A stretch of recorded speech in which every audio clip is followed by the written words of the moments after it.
Assalamualaikum warahmatullahi wabarakatuh. Perkenalkan, nama saya Vidya Novira Putri dengan NIM 2301033, Prodi S1 Keperawatan Umum di Stikes Amanah Makassar. Jadi di sini saya diberikan tugas oleh ibu dosen pengampu, yaitu Ibu Enesa Sliani SKPMKes, mata kuliah Ilmu Biomedik Dasar, yang dimana tugasnya adalah sistem kardiovaskular jantung dan sirkulasi darah. Jadi sebelum kita masuk ke video selanjutnya, jangan lupa di like, komen, dan subscribe. Sistem kardiovaskular. Sistem kardiovaskular terdiri atas jantung, pembuluh darah, paru-paru, dan organ. Nah, di sini kita akan membahas jantung. Secara umum, jantung sebagai pemompa darah ke seluruh tubuh.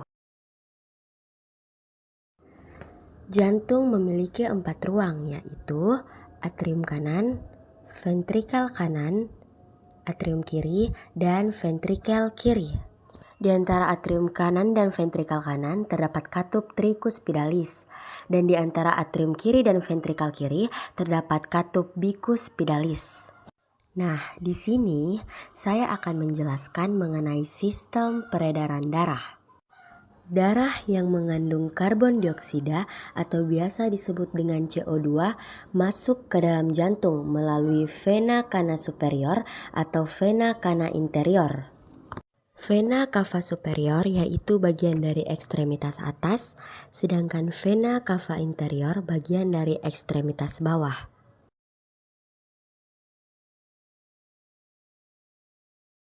Lalu masuk ke bagian atrium kanan atau bilik kanan.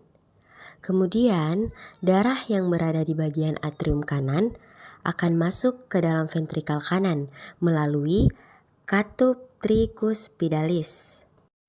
Darah yang dari ventrikel kanan menuju paru-paru akan melewati yang namanya arteri pulmonalis.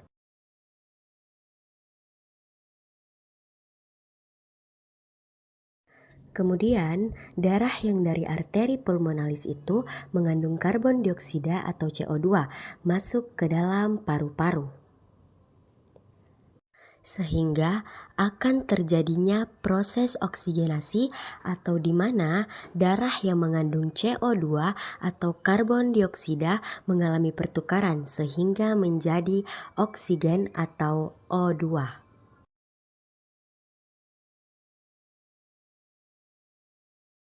Setelah terjadinya oksigenasi, darah keluar dari paru-paru menuju jantung melalui bagian atrium kiri.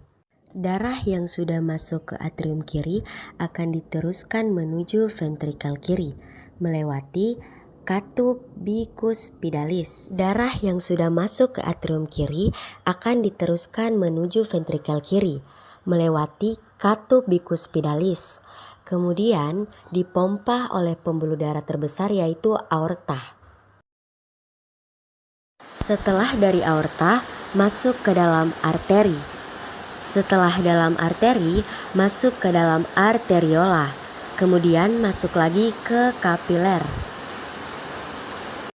Kapiler yaitu pembuluh darah yang sangat kecil dengan diameter 5-10 mikrometer. Setelah itu, dari kapiler, darah akan disebarkan ke dalam organ tubuh manusia. Di dalam organ tubuh akan terjadinya proses metabolisme tubuh.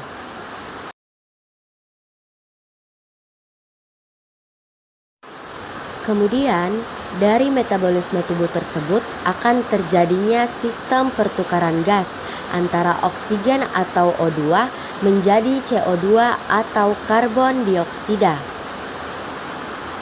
Darah yang telah menjadi CO2 akan menuju jantung dari organ tubuh tersebut.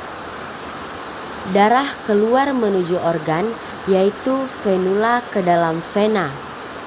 Setelah itu, darah menuju ke jantung melalui vena cava superior dan vena cava interior, lalu kembali lagi ke dalam jantung.